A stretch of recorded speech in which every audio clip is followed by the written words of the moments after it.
Welcome to math की यात्रा online में सभी दोस्तों का स्वागत है।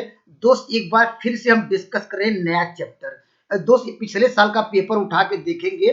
Pair of the linear equation in the two variable, दो चरों वाले रैखिक समीकरण से 10 क्वेश्चन आए थे। दोस्तों 10 क्वेश्चन आपके दोस्त 10 में 10 सही हो सकते हैं।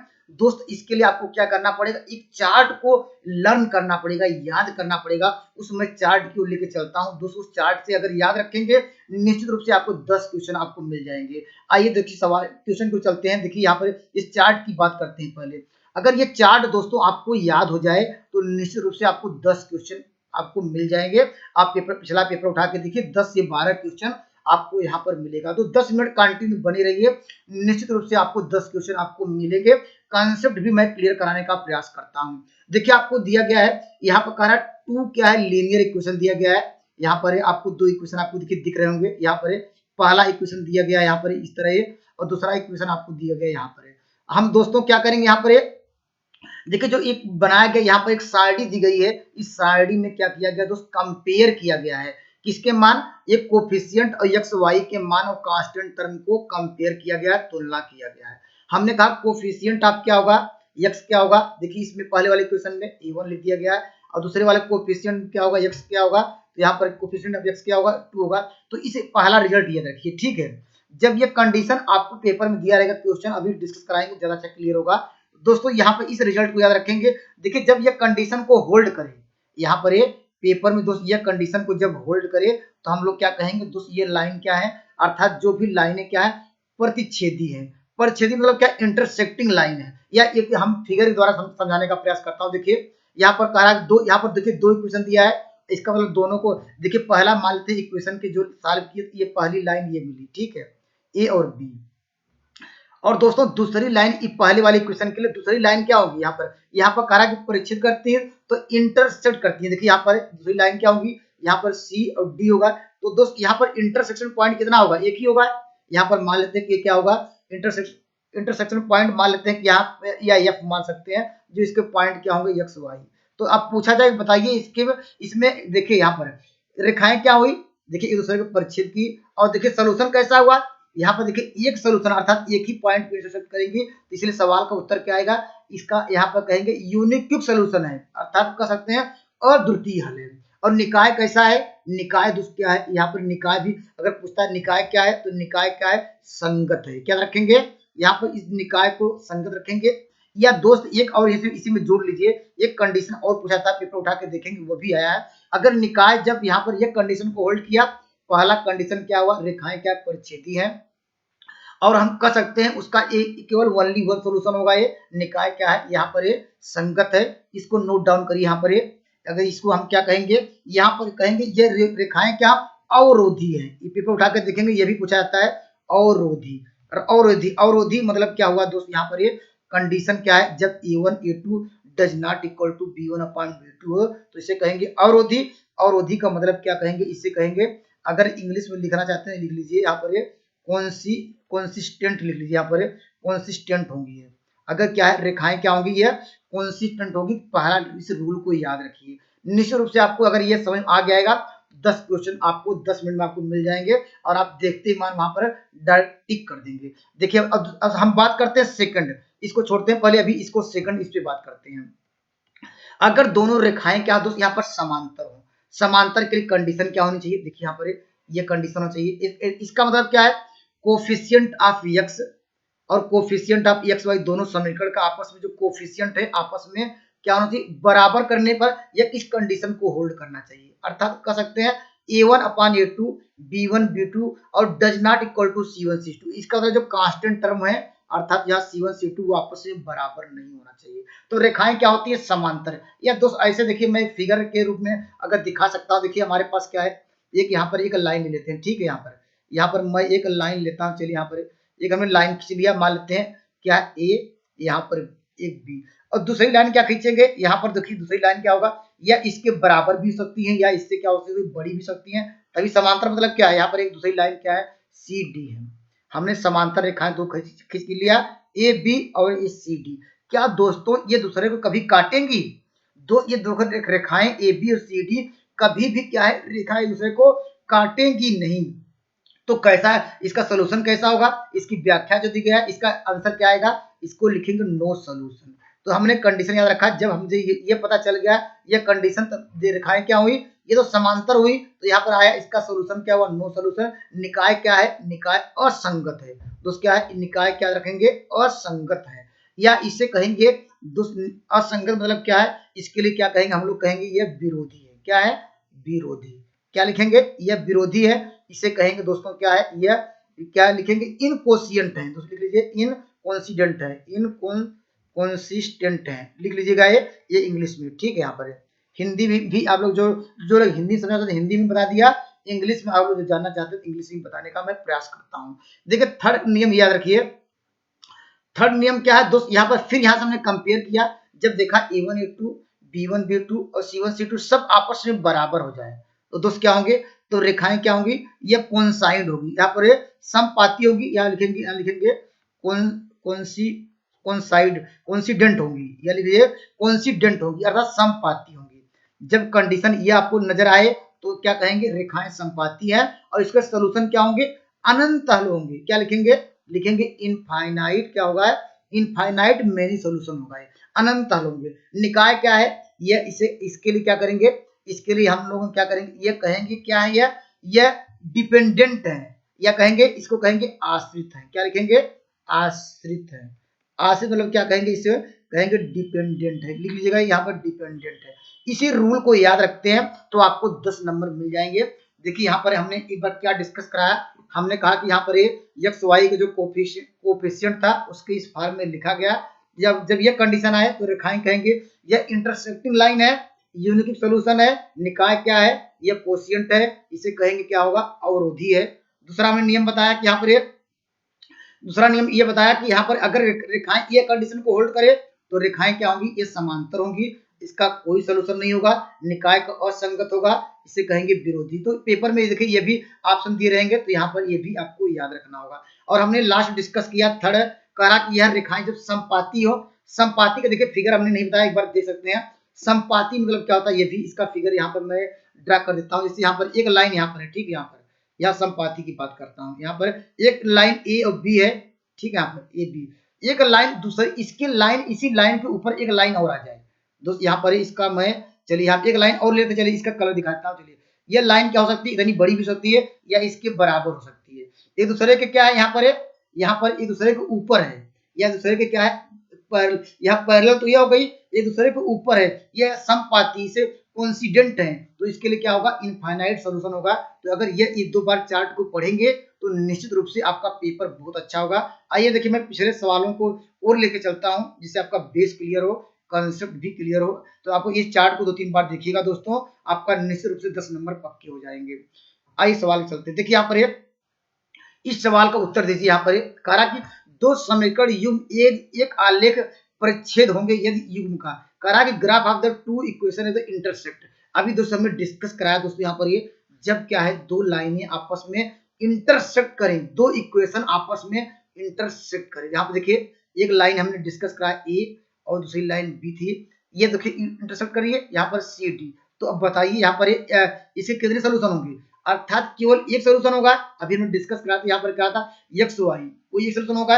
इन दोनों समय पहला इक्वेशन दूसरा इक्वेशन सॉल्व करने पर केवल एक ही बिंदु एक्स वाई का मिलेगा, अर्थात केवल एक हल होगा, अर्थात जिसे कहते हैं यूनिक सोल्यूशन कहेंगे, या कहेंगे ओनली वन सोल्यूशन।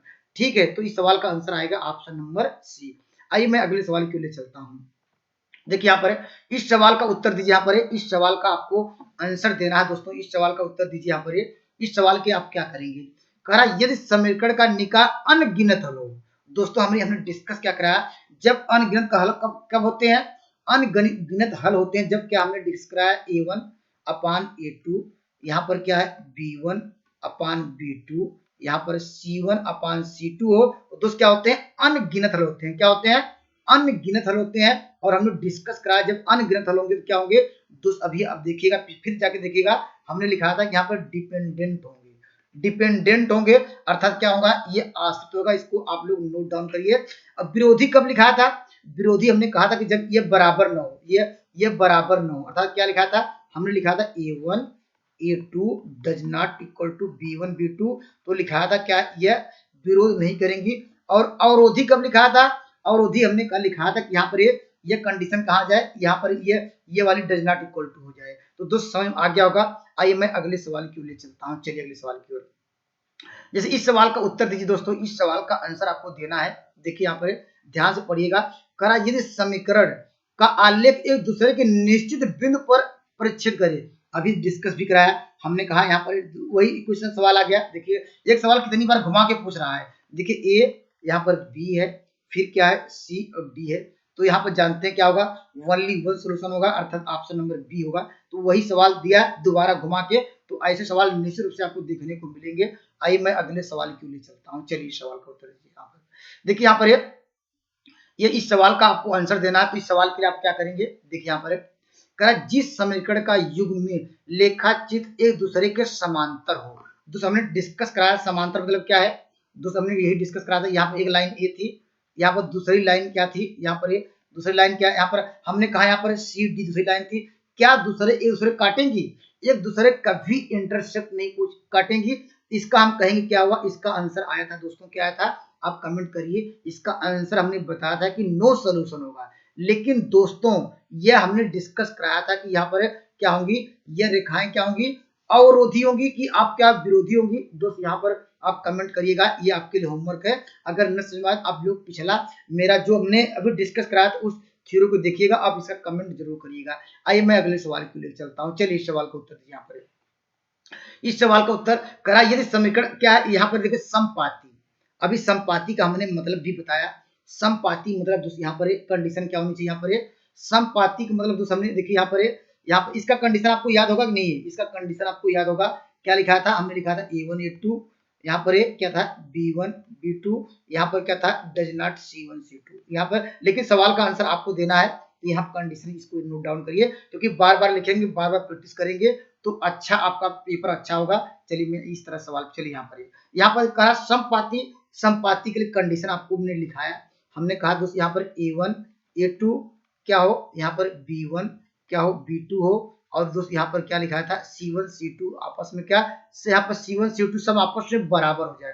तो क्या कंडीशन होती है, हमने लिखा था समपाती है, हमने लिखा था कोइंसिडेंट है या कोइंसाइड है। कोइंसाइड का मतलब दोस्त यहाँ पर हमने डिस्कस कराया था। एक लाइन यहाँ पर है, एक लाइन इसी लाइन के ऊपर है, दोस्त यहाँ पर एक लाइन इसी के लाइन ऊपर है या इसके बराबर होगी। तो यहाँ पर हम लोग कह सकते हैं इस इक्वेशन से हम एक्स वाई का मान निकाल नहीं पाएंगे, जो भी एज्यूम कर लेंगे वही इसका आंसर होगा। तो इसलिए आंसर क्या आएगा, अनगिनत हल होंगे, infinite many solution. Option number आपको सी मिल जाएगा। आइए मैं अगले सवाल की ओर चलता हूँ। चलिए इस सवाल का उत्तर दीजिए। यहाँ पर देखिए, यहाँ पर इस सवाल का उत्तर के लिए आप क्या करेंगे, करा के किस मान के लिए युग्म समीकरण दिया गया का कोई हल नहीं है। कहा for which value of the के हैव नो सॉल्यूशन। दोस्तों हमने डिस्कस कराया कि नो सॉल्यूशन क्या होता है। नो सॉल्यूशन दोस्तों हमने डिस्कस कराया। यहाँ पर हमने जो इक्वेशन लिया था, हमने इक्वेशन क्या लिया था, हमने लिखा था a1x और यहाँ पर क्या था b1y और हमने c1 इक्वल टू 0 था। दूसरा इक्वेशन a2x प्लस क्या था b2y plus C2 equal to 0 था। हमने कहा था जब नो सॉल्यूशन हो तो क्या था, हमने लिखा था A1 A2 यहाँ पर क्या इक्वल टू B1 B2 और यहाँ पर डज नॉट इक्वल टू क्या हो C1 C2 होना चाहिए। क्या होता है यहाँ पर क्या नो सॉल्यूशन अर्थात लाइनें क्या है, यह कह सकते हैं अभी ये भी पैरेलल है। अगर पूछा लाइनें क्या होंगी तो लाइनें क्या होंगी दूसरी पैरेलल होंगी। तो कंडीशन क्या होगा, A1 A2 से कंपेयर करेंगे इससे, तो A1 का मान क्या मिल जाएगा आपको, मिल जाएगा 1 और A2 का मान देखिए यहाँ पर क्या मिल जाएगा आपको 5, यहाँ लिखेंगे 5 इक्वल टू लिखेंगे B1 का मान देखिए यहाँ पर B1 का मान की मिल जाएगा 2 और B2 का मान मिल जाएगा यहाँ पर K। तो यहीं से हम कंपेयर कर सकते हैं, यहाँ या आगे बढ़ सकते हैं।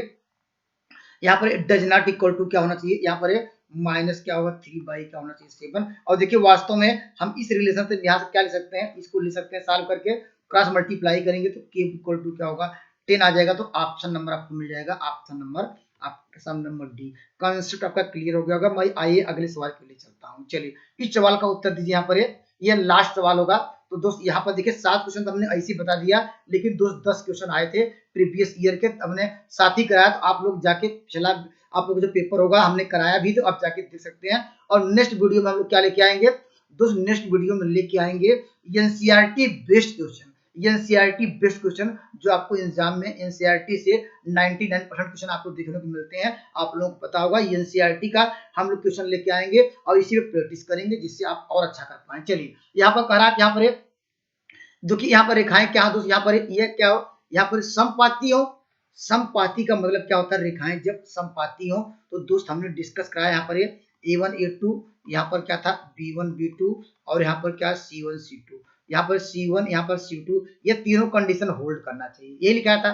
इसका मतलब दोनों समीकरण आपस में बराबर होना चाहिए। ये कब आएगा, देखिए अगर इसमें इसमें कितने का, देखिए यहाँ पर x कोफिशिएंट देख रहे हैं कितना, x का कोफिशिएंट 2 है। अगर इसमें 2 का मल्टीप्लाई कर दिया जाए क्या हो जाएगा, देखिए सब में मल्टीप्लाई करेंगे, देखिए हम मल्टीप्लाई करेंगे, देखिए आपको मिल जाएगा, आपको यहाँ पे क्या मिल जाएगा 2, अंदर मल्टीप्लाई करेंगे आपको मिल जाएगा 2x प्लस क्या होगा 4y इक्वल टू क्या है यहाँ पर, ये यहाँ पर 14 आ जाएगा। अब देखिए अब इसे कंपेयर करिए, देखिए यहाँ पर देखिए 2 या A1 का मान A2 के बराबर हो गया, लेकिन k का मान क्या होगा, k का मान देखिए यहाँ पर 4 आ जाएगा। और देखिए यहाँ पर C1 का मान 14 है, यहाँ पर C2 का भी मान 14 है, तो इस कंडीशन को होल्ड कर रहा है। या न समझ में आए, मल्टीप्लाई करने वाला न समझ में आया तो इससे डायरेक्टली मार्क दिए। देखिए यहाँ पर क्या होगा, यहाँ पर A1 का मतलब कोफिशिएंट ऑफ x क्या होगा 1 होगा। इसमें इस क्वेश्चन कोफिशिएंट ऑफ x क्या होगा, तो क्या होगा यहाँ पर 1 बाई यहाँ पर 2 हो जाएगा। यहाँ पर B1 का क्या हो जाएगा, यहाँ पर 2 हो जाएगा, यहाँ पर k हो जाएगा, तो क्रॉस मल्टीप्लाई करेंगे इसको तो क्या हो जाएगा दोस्तों, यहाँ पर k इक्वल टू क्या मिल जाएगा, यहाँ पर 4 मिल जाएगा। या अगला वाला ले सकते हैं, अगला वाला क्या होगा, यहाँ पर क्या हो जाएगा 14 क्या होगा, यहाँ पर क्या मिल जाएगा, यहाँ पर ऊपर 7 है, सॉरी यहाँ पर 7 क्या मिल जाएगा आपको, यहाँ पर 14 हो जाएगा। अब इसको सॉल्व करेंगे, यहाँ से भी ले लेंगे, तब भी आंसर क्या मिल जाएगा, k इक्वल टू आपको मिल जाएगा 4 मिल जाएगा। तो ऑप्शन नंबर आपको मिल जाएगा सी। अगर मेरे कंसेप्ट अच्छे लग रहे हैं मेरे चैनल से जुड़ सकते हैं। Thank you for watching math की यात्रा ऑनलाइन। नेक्स्ट वीडियो मिलेंगे एक एनसीईआरटी बेस्ट सवाल लेके, जिससे आपका पेपर में बहुत अच्छा कर पाए। जय हिंद दोस्तों।